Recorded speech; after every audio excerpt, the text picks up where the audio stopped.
Good morning, everyone, and welcome to a fantastic conversation today. I'm Kira Emmons, coming to you from the city of Durban to talk with one of our most distinguished alumni and longtime collaborator and friend, Zibu Masatobe.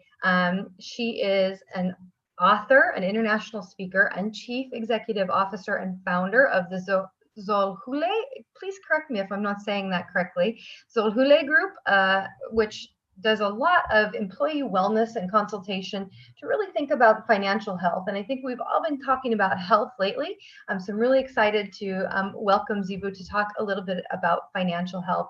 Zibu has also published a book called The Personal Finance Revolution, which we really look forward to your insights on personal finance and how to really revolutionize our thinking about personal finance. And finally, I want to mention that Zibu is an alumni of the very prestigious Mandela Washington Fellowship in 2015. Zibu, let's start there. Welcome to our audience. We really want to hear from you. And please put your questions in the chat on Facebook, and we'll be happy to address your questions that are relevant to this topic, thinking about health and financial health and how personal finance and entrepreneurship and all of these things conspire to create greater prosperity, which is something we're all working together on. Zibu, tell us a little bit to get started about your background and your experience as a Mandela Washington Fellow in the United States. And welcome. Zibu, I think you're muted still. Just unmute and we can be able to hear you. There we go. Yeah, there we go. Good morning, Kira. Good morning. And good morning to all the guys that I know on Facebook and on YouTube. My name is Zibu Masatobe, and yes, the company name is Zolhule.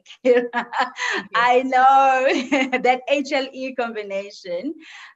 So a bit about my experience as a Mandela Washington Fellowship. Wow, it's been a minute since 2015. What can I say? I think being a person in business in South Africa and having an opportunity to travel with other young people from the continent, the most fascinating thing is there's 23 different countries. We are living in one place, and we are all outside of the continent. It is a fresh perspective.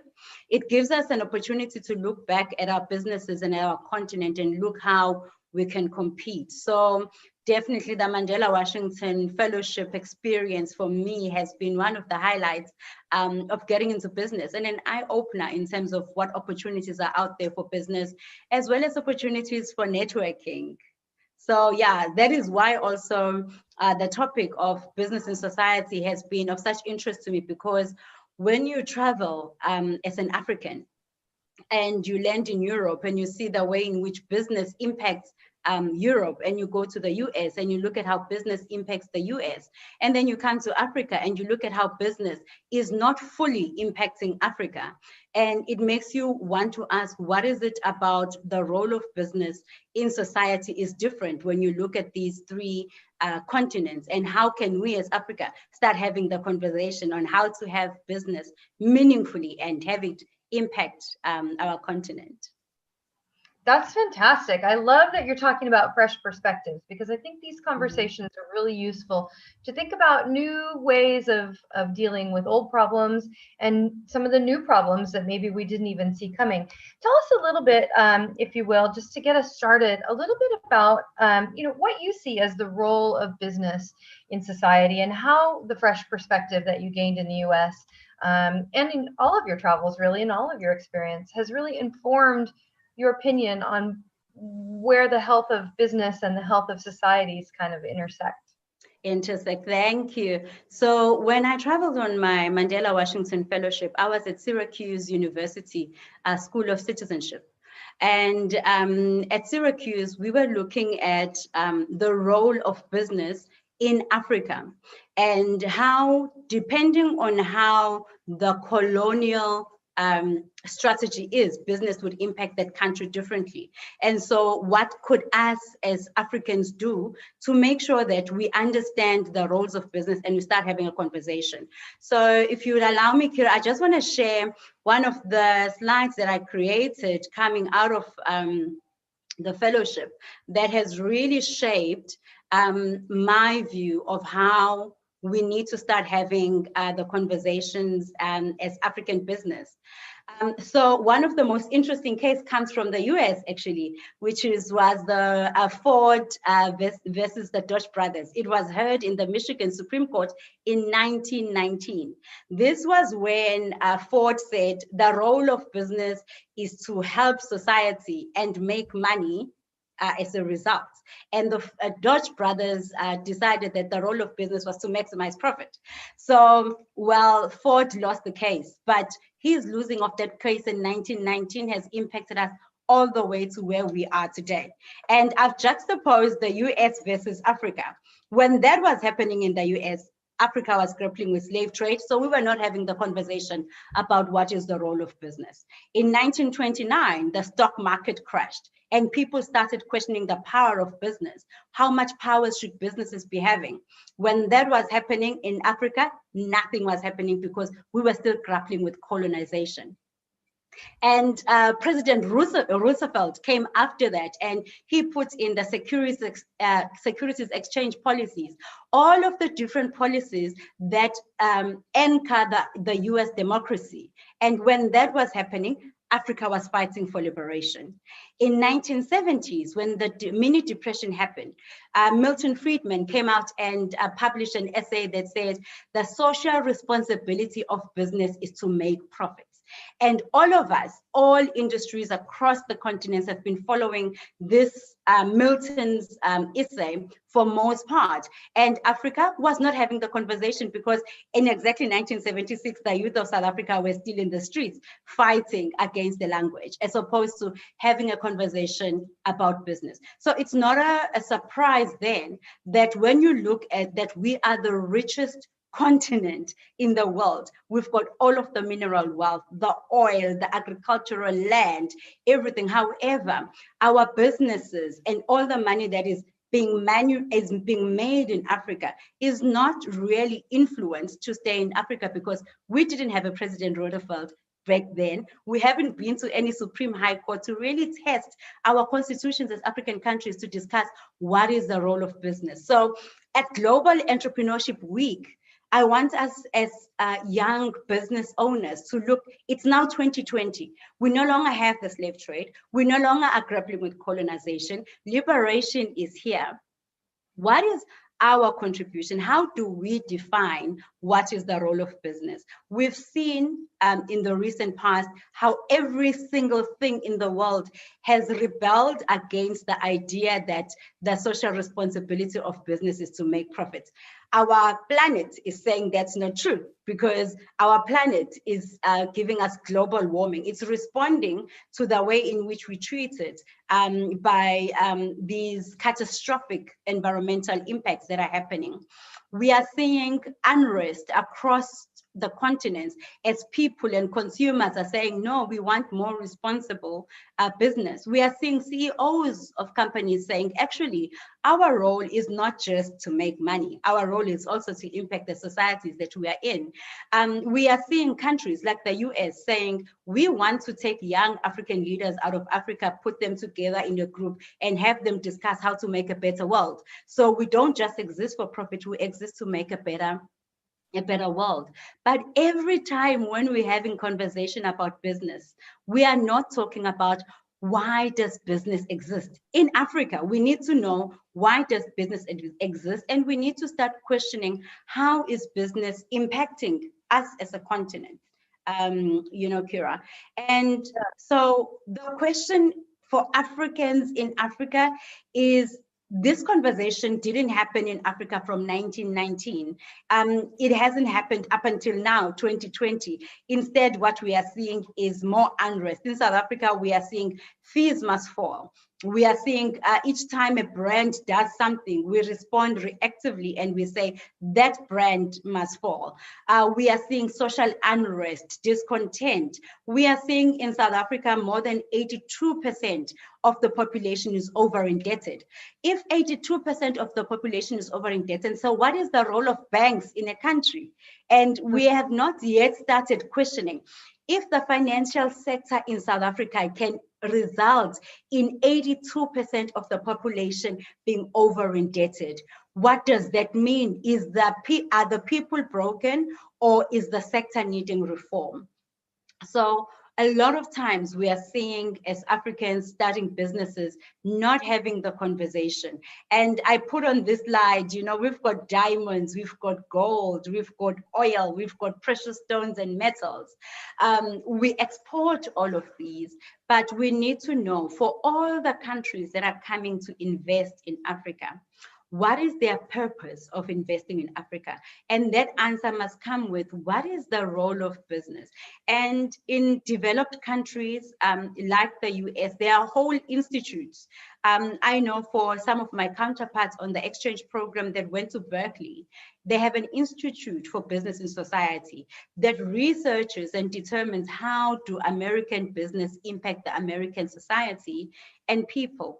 And I think my conversation today is, we need to have an African institute, not just about the land. I know South Africa is like crazy about the land, but about the role of business in our society. And every time we have this conversation, Kira, it's always about the big corporations. So it's what is the mining companies doing? What are the oil companies doing? What is the banks doing? But as a young person in Africa and in business, I believe that this conversation matters to me, not to ask about the banks, not to ask about the mines, the oil companies, but to ask about me. That 1919 Michigan Supreme Court decision affects me today because it determined that the role of business is to maximize profit for shareholders. And because of that, when the mining companies came to South Africa, they maximized profits. And my father worked for 30 years and retired with, I always remember this off by heart, with just like less than a month's salary for me after 30 years of service within the mining industry. And it is because of how business saw its role in society. So when we have this conversation as Africans, I believe that it will assist us in solving the irony of mineral wealth amongst poverty. The most wealthiest nations in our continent are the most poorest and the most plagued by conflict. And a big part of that is how we go into business as Africans when we go into business. And the relationship between poverty and conflict is something that I would like us to engage on. Since we see that poverty leads to conflict, what can we do to reduce poverty? And the role of that business can play in fostering cooperation. I know this because when I need to go to business somewhere, if there is conflict and there is something that I want in that country, I can participate in resolving that conflict. As well as we as Africa stand a risk, Kira, of losing the opportunity of maximizing on the youth because of the conflict that they are in. So I want to talk about how we always have this statistic that says more than 80% of startups in Africa end up, across the world, end up not succeeding. By asking everyone that's tuned in, why does your business exist? So, like, what problems is your business solving in Africa? What impact is your business making? And one of the biggest thing about business in Africa is that we have adopted our understanding of what business is and what business is supposed to do from what we've seen business do in our continent. We've never really had the luxury or the time to have conversations and institutes that talks about why do we go into business. I want to make an example, Kira. I do a lot of small business mentoring. And so I'm meeting with this young lady and she wants to start a catering company. So I'm like, oh, wow. So why do you want to start a catering company? She says, because, I don't have enough money. At home, we hardly have enough money to last us for a month. And I'm very good at cooking. So I make delicious food. So I've looked at the challenges that we're having at home, and I've looked at my skill, and I'm starting a business. So I told her, the only businesses that have ever succeeded are businesses that are solving a problem. When you cook your food, whose problem are you solving? And it cannot be your own, because starting a business only to serve yourself is not sustainable. So you need to look at what is the problem that you are solving. And it was such a deep conversation, because in identifying her problem of poverty and her skill in cooking, she had never once looked at whose problem is she solving. And if you don't know who are you solving the problem for, who is going to be your customers then? And I think Africa has really lagged behind in understanding what is the role of business, because we start businesses to escape poverty. We don't start businesses to serve the world, to innovate, to create newness. We start businesses to escape poverty, to seek freedom, to seek liberation. And that's why I think it's very important for us to talk about the motivations on starting a business. So a lot like thinking about entrepreneurship as a deliberate choice, a deliberate act, not a last resort because nothing else is working out. So purposeful entrepreneurship that really, like you said, solves a problem, is passion, has some roots in the passion of the entrepreneur, but solves a problem for the potential clientele. I love that. And I love the connection to being deliberate about being an entrepreneur. I think that's really important. Maybe can you talk a little bit about how entrepreneurs can think about their place in society more broadly? You've mentioned it a little bit here, but I think it's worth expanding. Yeah, so for example, when you're an entrepreneur and you are in our continent or you're in a country, we need to look at what are the problems that are being faced in the continent or in your country. And you need to look at how is your business solving that particular problem. I'm going to give you an example, Kira. When I grew up, my mother was a teacher and my father worked in the gold mines in Johannesburg. So when I was being given a formula for wealth, it was study, get knowledge, and then sell your hours to an employer. Okay, so because now you've studied and you know something, you are going to go to an employer every morning and you are going to work. And then every 30 days, your employer is going to give you money. But I realized, and I followed that. I studied, I got my undergraduate degree, I got an employer, but my employer was not paying me enough to live the life that I desired. I'll say that as an example. So then I was frustrated because my employer is not paying me enough to live the life that I desire, but this is the only formula that my parents gave me. But I was not really solving any particular problem from my employer. I did not have a formula of looking for what are the challenges that my employer is facing and how can I participate in solving my employer's challenges in the market so that I can be able, to upsell myself and increase my earning potential. So I really think when it comes to entrepreneurship in the African perspective, we need to look at when we go into business, we need to stop going into business just to make money, because that's all we saw as young people. Yes, when we were young, every single business, sometimes even without ethics, was just on the market to make money, Kira. I would give you an example. I work in the finance sector. There were organizations that will sell couches on hire purchase. The couch itself would be 5,000 Rand, but when you bought it on hire purchase, you can end up paying as much as 25,000 Rand. And you look at the ethics of that, because there were no laws to protect the consumer. So when we enter into business, obviously, if you grew up in that environment, when you are designing your business, you're also going to look for what is going to make me the biggest profit, as opposed to who can I assist the most. The more sustainable businesses, and I want us to look at them, are those that solve a problem. And I just want to look at the most successful of our generation. When you look at Ubers, the Uber is not maximum. They are not charging you the maximum amount for your trip. They are banking on solving the most problems for most people. And as a result, they're growing. When you look at Airbnb, their model is trying to help as many people get into the business as possible, and as many people sleep in the Airbnb as possible. And those type of organizations in my generation are really changing. So in as much as the formula that my parents gave me for success has changed, I believe the formula for being in business has also changed. It's no longer about maximizing profit. It's now also about solving problems. So for entrepreneurs that are online, what problem are you solving? And this is the most important thing. If you're solving the problem for 10 people, Kira, you're not going to make $1 billion. So you need to find a way to scale your solution so that it can help as many people as possible, so that it can also give you as much return as possible. And I think that's the perspective. I really love that whole question of how can I participate in solving problems? Because not everybody's going to be an entrepreneur, right? Not everybody has the mindset, the sort of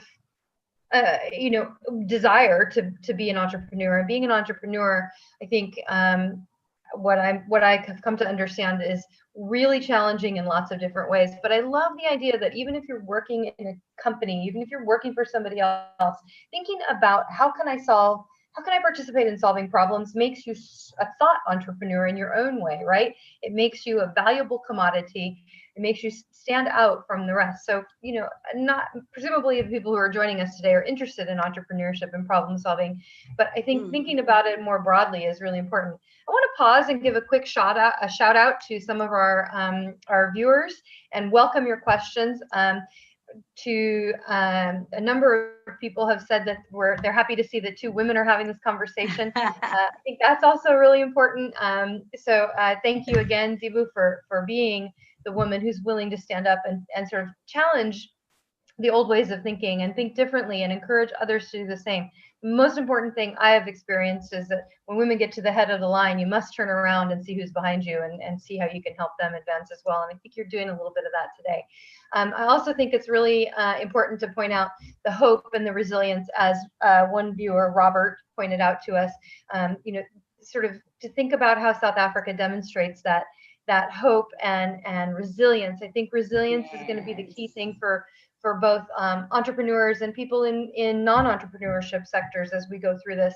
And here's where I want to mention what we talked about last week. We had the opportunity to have a conversation privately last week, 2 weeks ago now, and we had a really nice, you introduced a concept of financial health.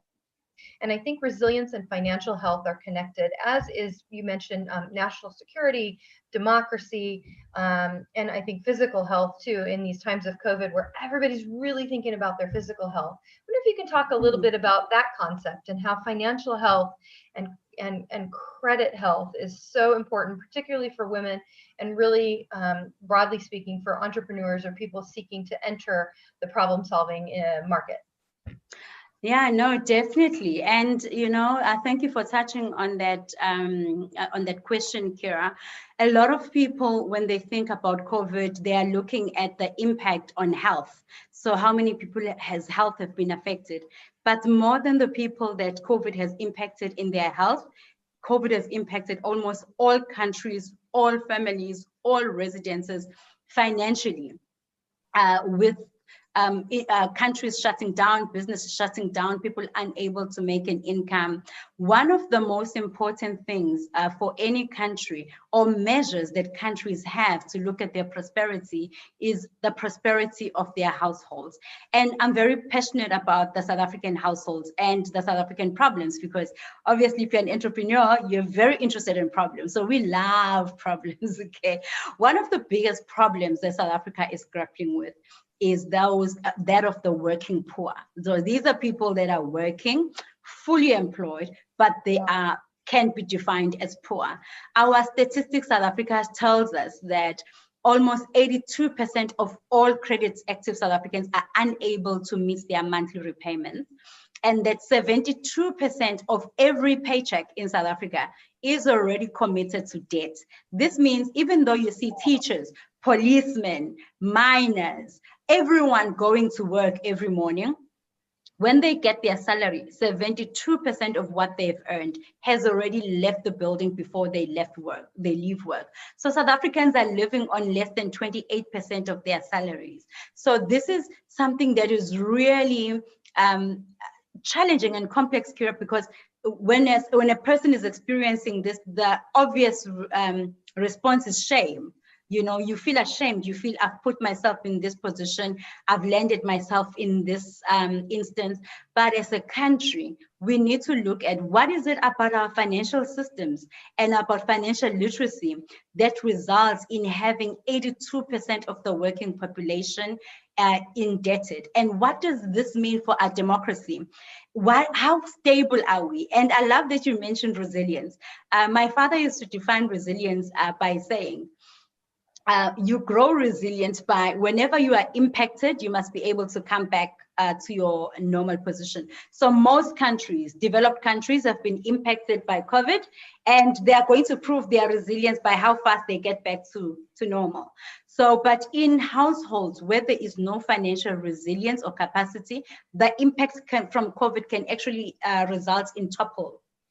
You know, for those democracies that are impacted by COVID, the impact of in their economy can result in the working class revolting and resulting in the topplement of governments. When 82% of your country is over indebted, it means that your democracy is definitely not stable, because those people are literally growing towards slavery.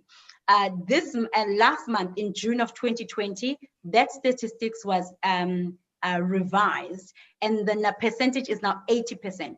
This means South Africans, for every 100 Rand that they're earning, 80 Rand is already for debt. So school fees, clothes, food, fuel, all other living expenses, entertainment is just coming from the housing, is just coming from the 20%. So it is something that I'm very passionate about, and it is something that I want to encourage all entrepreneurs to look at. How in the value chain can you assist in the recovery of these households for them to reduce their level of indebtedness and increase the participation in the economy? And that is how you create successful business, by solving problems that are at that scale. That's really interesting and really important. And we've got a question in.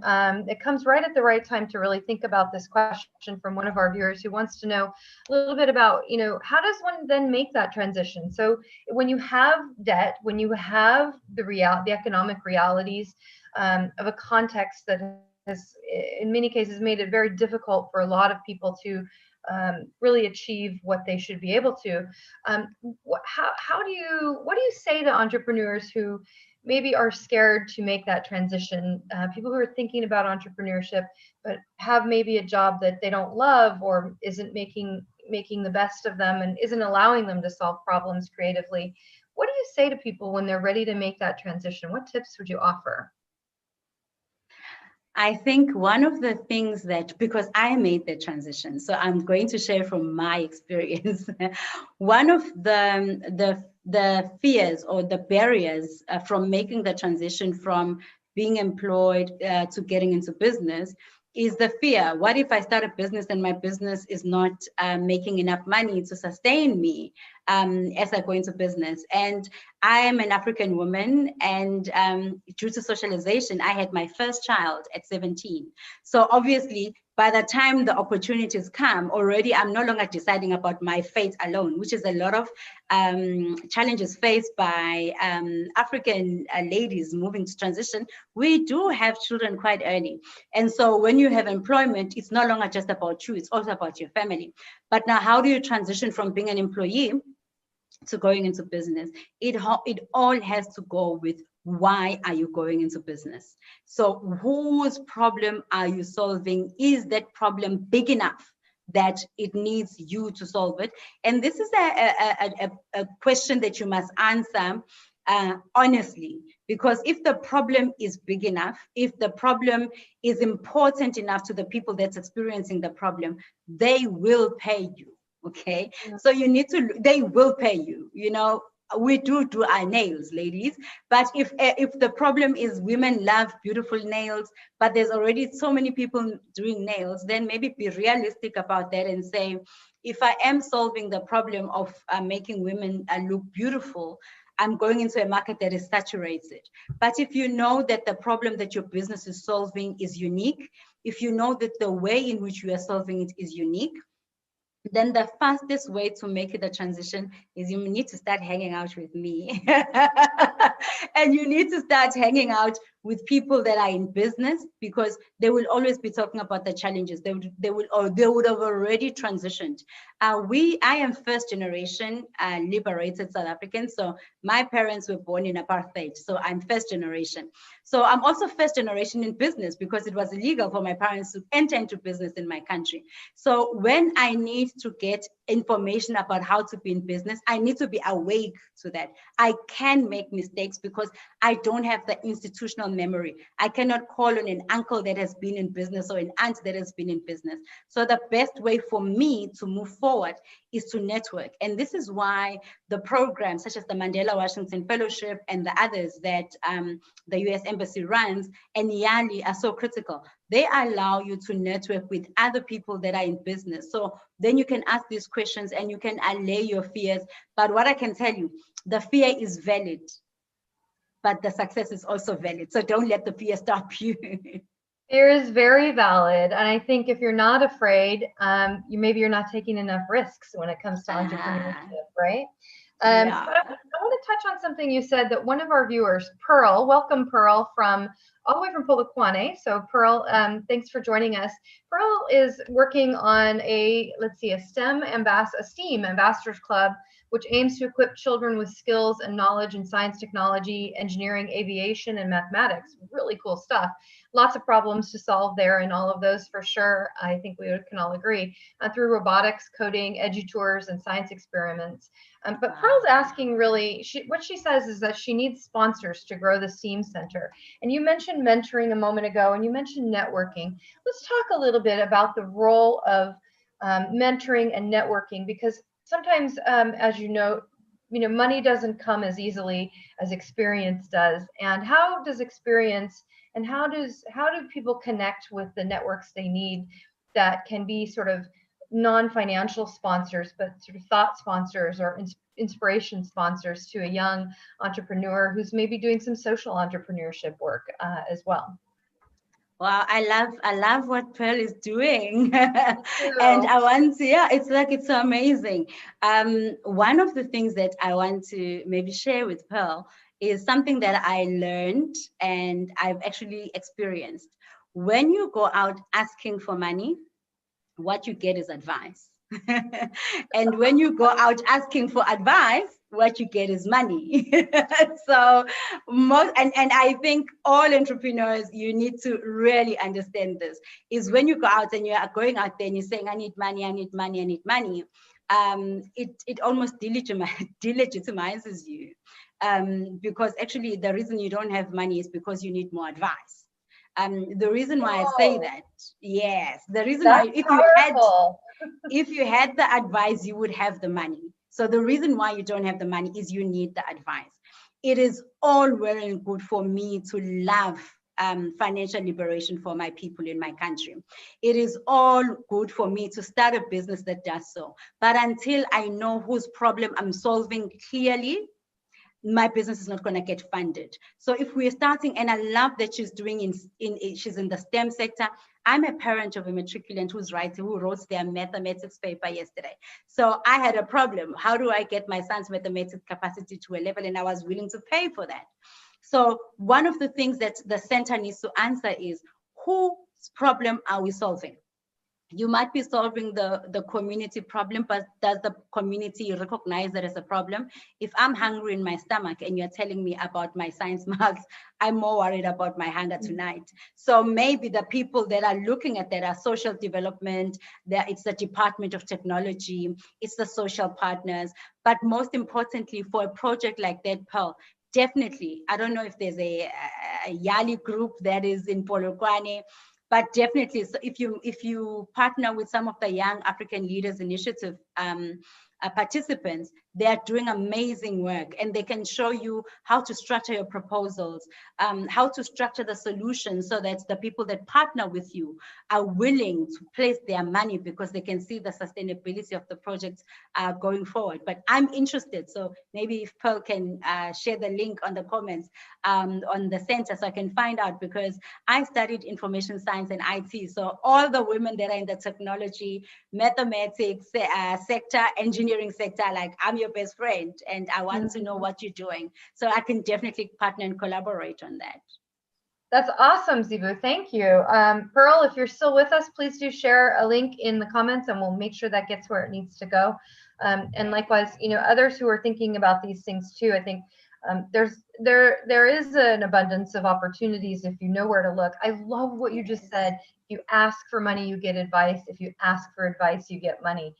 That is so true. And it's really revolutionary. You talked a little bit about, what's revolutionary about business and drew on some historical examples. But I think that sort of thinking from somebody in a new entrepreneur role is really, really important. One of our other viewers, Wyomia, has asked a little bit about what would you suggest are the best ways for small businesses, really businesses, to incorporate social responsibility into their strategy. And I think, you talked about this a little bit in the beginning, and we've all heard, or maybe most of us have heard of the triple bottom line. So what's the impact on the revenue? What's the impact on the environment? What's the impact on society? This is a really important concept, but how does a small business, that's maybe bootstrapping or struggling to get by or not turning a lot of profit, how do you incorporate social responsibility into really infuse in your business model from the beginning? Yeah, I think, and that's a wonderful question. One of the ways in which we are able to compete as business, by the way, in this era, is that we are right smack in the middle of social responsibility. Because when you look at almost all sectors, all industries, the larger players, they look at charity as social responsibility. But charity is not really that impactful to society. And I always say this when I was on my fellowship, we were given opportunities for robust debate. And I was saying, as an African, I don't want aid anymore. I want trade. I no longer want someone to come and deliver buckets of food from the US. I want the US to look at what do I produce and how can we trade, and to pay me fair market value for what I'm producing. So as a young person that's starting out in business, you must not look at social responsibility as having made my profits, how do I go give the people some of the profit? But the very core of your business, how is it helping society? When you are starting your business, whether it is a shisanyama and you are providing bright cooked meat for workers that are too tired to cook at the end of the day, whether it's a laundromat and you're looking at all those single people and single mothers that don't have the time to spend on laundry, and you are trying to give them that amount of time so that they can help their children with homework by you taking on the added responsibility and making a business.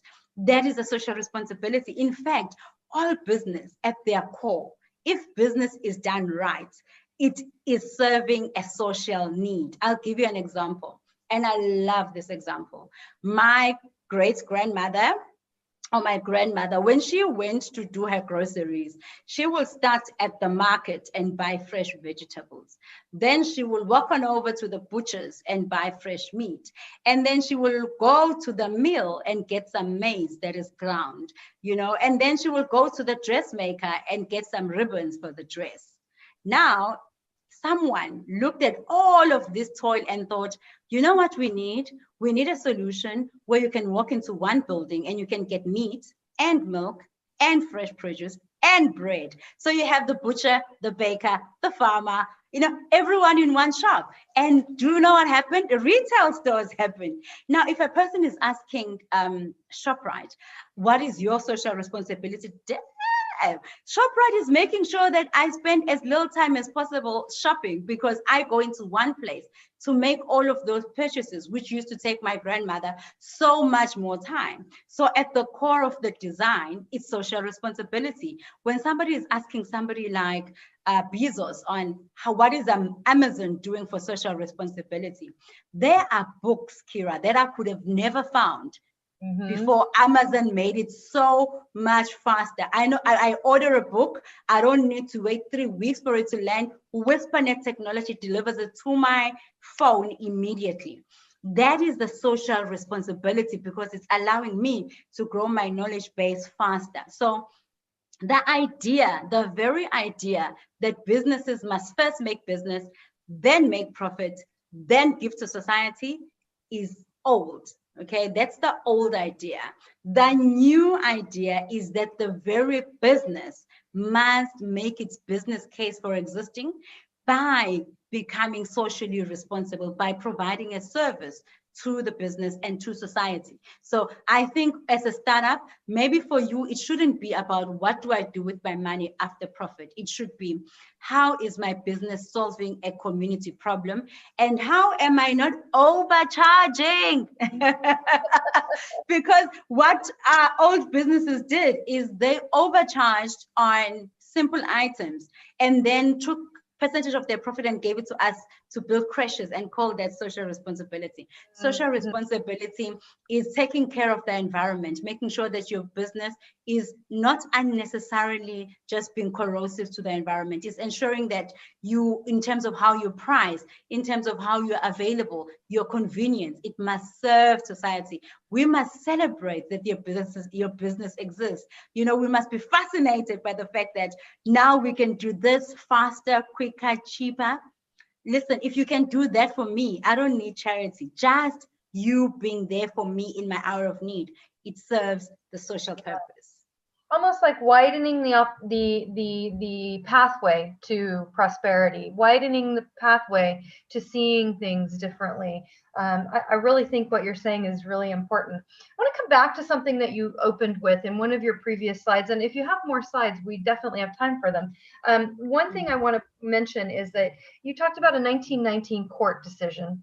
Also in 1919, the courts in the United States, in parallel to this very important one that you mentioned, allowed women to vote for the first time. And I think that's really important. And in 1920 was the first election cycle, major election cycle, that women were able to vote in the United States. Now, it took a while for all women, Native American, Black, immigrant women, to be able to be included in that. But step by step, we all are.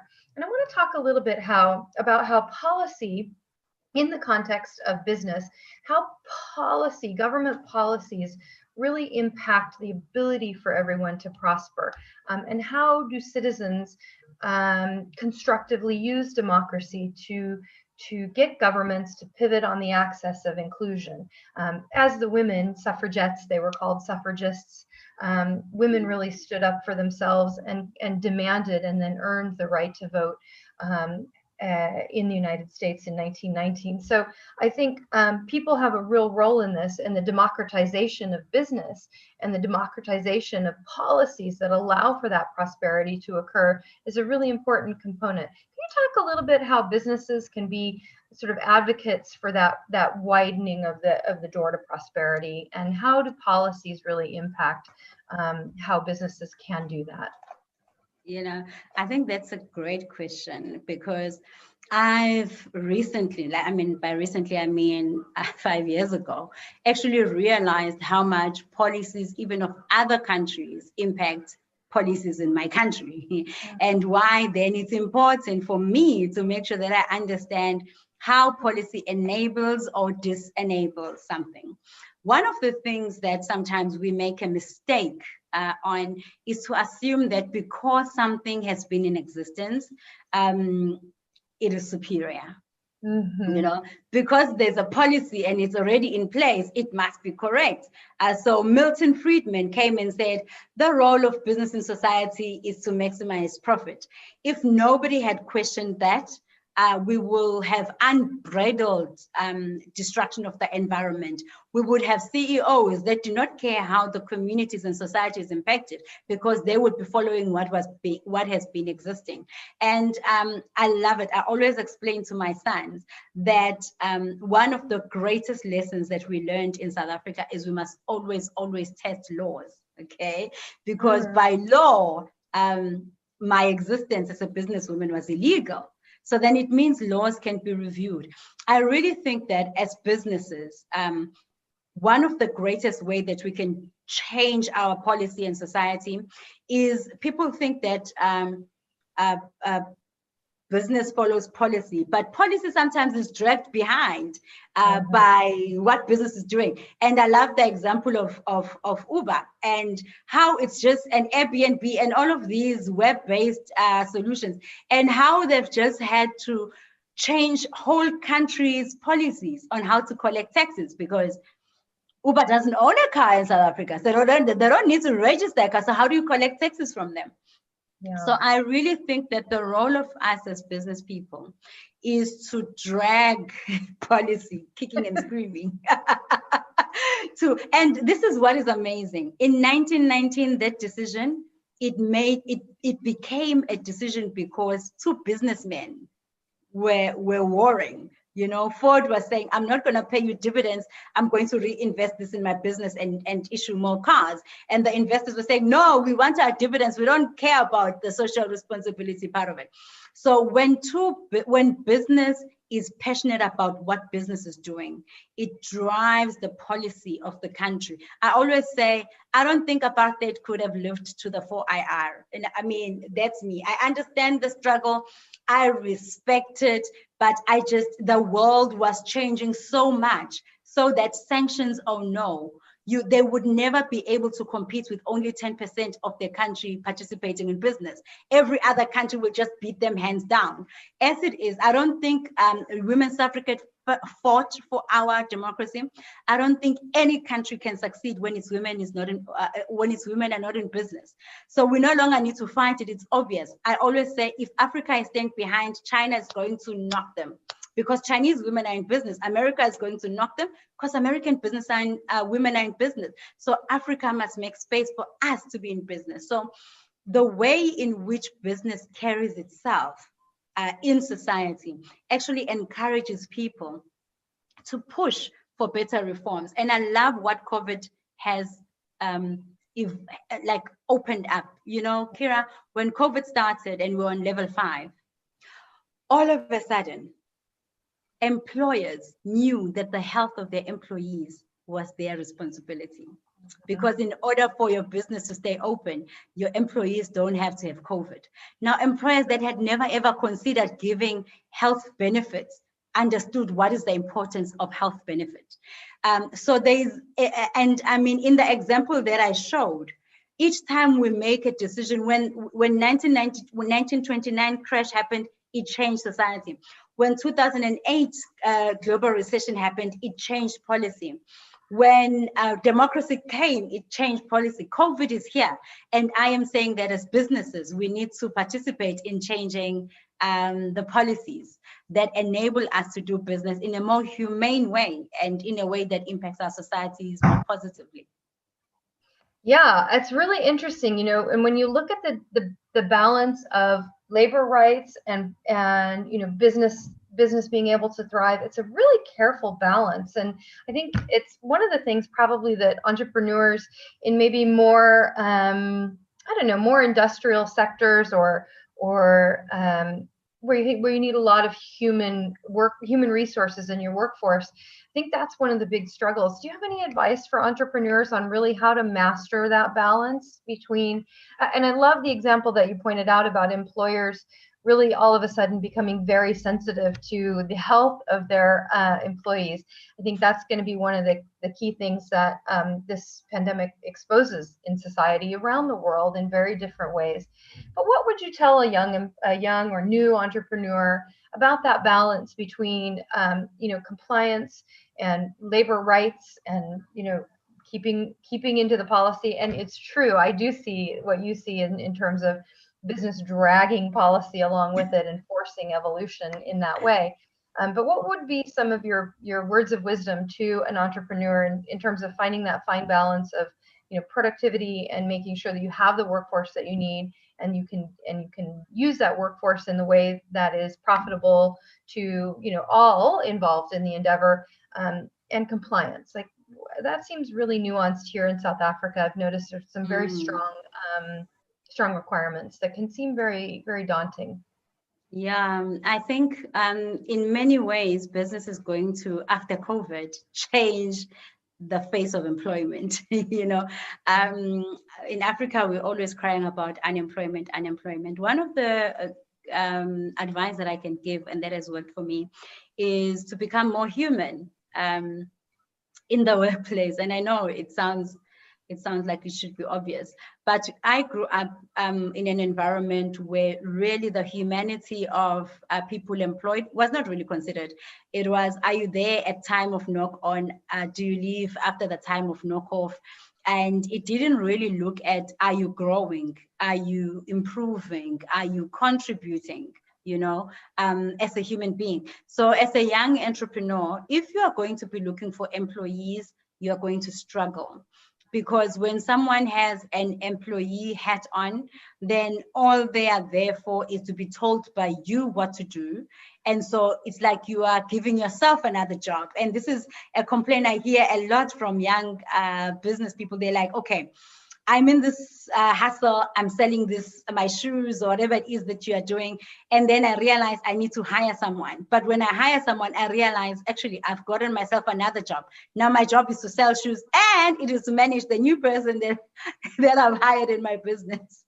Mm-hmm. So one of the best advice that I received on that was stop getting employees and start getting partners in your business. So if you are in the business of selling shoes, don't look for an employee, look for somebody who's selling a product and tell them your shoes are an added product for them to sell.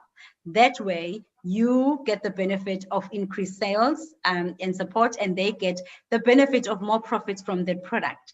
The days of hogging all of the profits and paying a salary are gone. Instagram is making people have bigger aspirations, okay? They all want that house by the beach and the pool. And that's not going to happen on a salary. It's going to happen on a commission though, okay? So when it comes, our aspirations are different. Our grandmothers wanted, 2.5 bedrooms, 2 bathrooms, a happy husband. Oh, Lord help us, if they were women. These days, you want a vacation by the pool with the mojitos, whatever it is that you're drinking.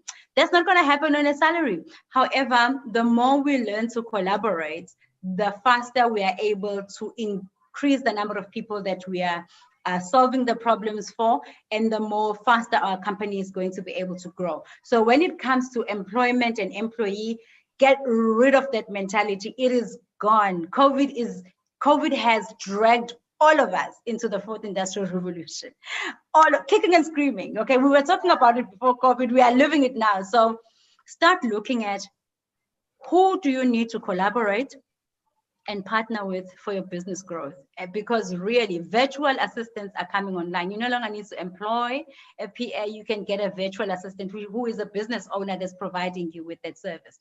So I really think one of the biggest investments that you can make is in hiring and in ensuring that you invest in collaboration as opposed to hiring people to become your members of staff. Wow, that is revolutionary. And I love that. Get rid of that old mentality. That's a degree of fearlessness that I think we all benefit from. So thank you for pointing that out.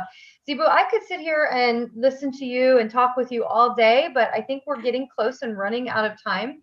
In summary, I think I have 3 key takeaways that I always like to wrap up these kinds of conversations with, but let's hear yours. What are your 3 most important things you want people watching to understand about the role of business in society today in the context of where we are globally today?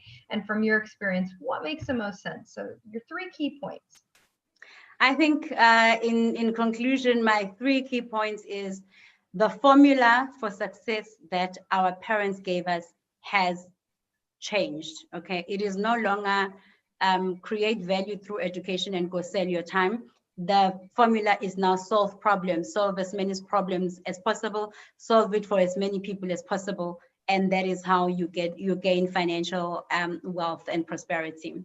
So the formula is my first assessment. The second assessment is when it comes to how we do business, I'm sorry, my light has just gone off.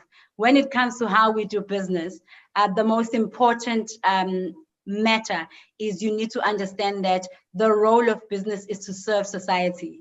Yes, it makes profit, but it is not mutually exclusive. It's not that you make the profit and then you serve society. You can serve society by being in business. So that is my second point. And then my last point is the era of having employees is slowly shading away. We are going to robots now. We are now going to the era of collaborating and partnering with other business people. So the way in which you are networked within your business and your sector is now even more important than ever before.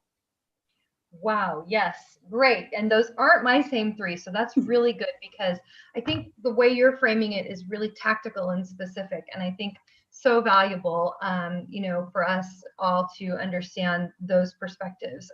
I think for me, the three things that you've said that are really, I'm going to really think about, and I hope I would, certainly encourage our audience to think about not only what you've said in terms of the tactical approaches, but the broader things that I'm taking away, are that success is self-defined, prosperity is self-defined, and what you said at the outset of emerging leaders, people, new businesses seeking their own way forward for Africa and for their entrepreneurship endeavors.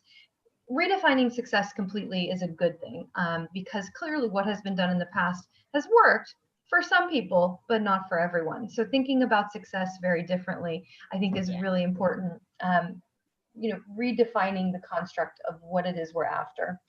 And I think that really gets to your point of, the era of having employees is over, because those are more collaborations and partnerships. And what is really success going to look like in that context is important. I think your question of how can I participate in solving problems and what problem is somebody going to pay me to solve, that's revolutionary in itself, because that whole role of your business, your entrepreneurship endeavor as a problem solver for somebody else, just creates a beautiful ecosystem where everybody's solving each other's problems, and then the rising tide lifts all boats in many ways, right? So if we're all solving problems, things will get better broadly. I think that's really, really important sort of mindset to come at entrepreneurship with. And finally, I love what you've said. You've said it over and over, and I really want to synthesize it for everybody who's watching us. There's no conflict between being a business, a profitable business, and a good social endeavor. There's no conflict between meeting a need in society and making a profit, because in the end, humanity in the workplace is not going to be a limitation, rather a strategic advantage. And by framing it that way and starting out that way, a business can really not only solve the problems, going back to the previous part, can not only solve the problems, but can mentor and be part of a bigger picture in which more people have a broader path to prosperity. So I think what you're doing is fantastic. And I think I want to just say thank you. I know you're getting low on battery, so thank you so much for joining us. You are an inspiration, and I hope that we'll have a chance to hear from you again in the future. Thank you, Zibu. Any final words? Yeah, I just have one. There's just one question that's very, very critical that I've seen, and it is, how can one strike a balance as a mother?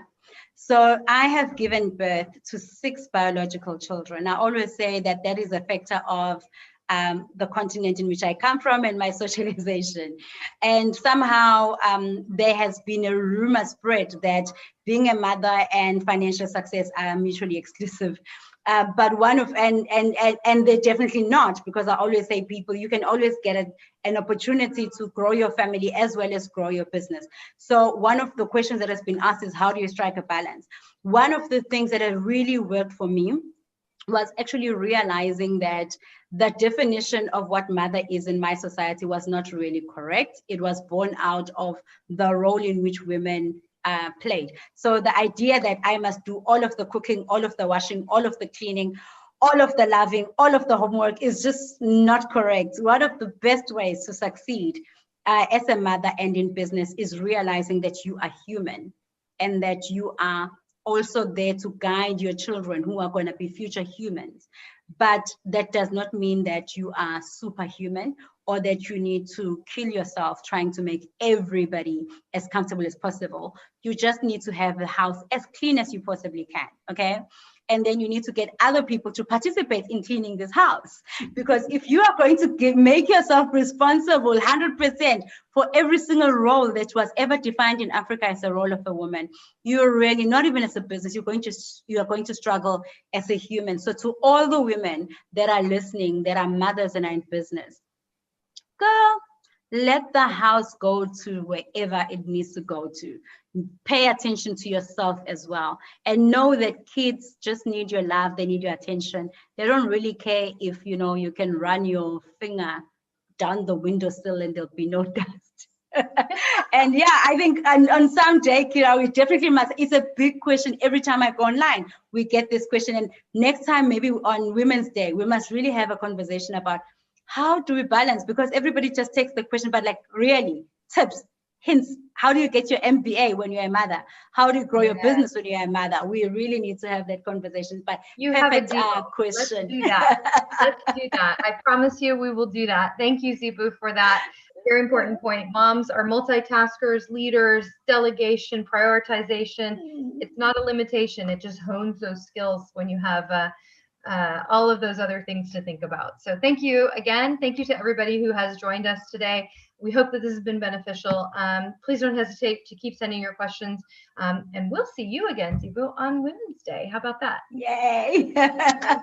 Thank you so much. It's been lovely being here. Likewise, as always. Thank you for joining us today.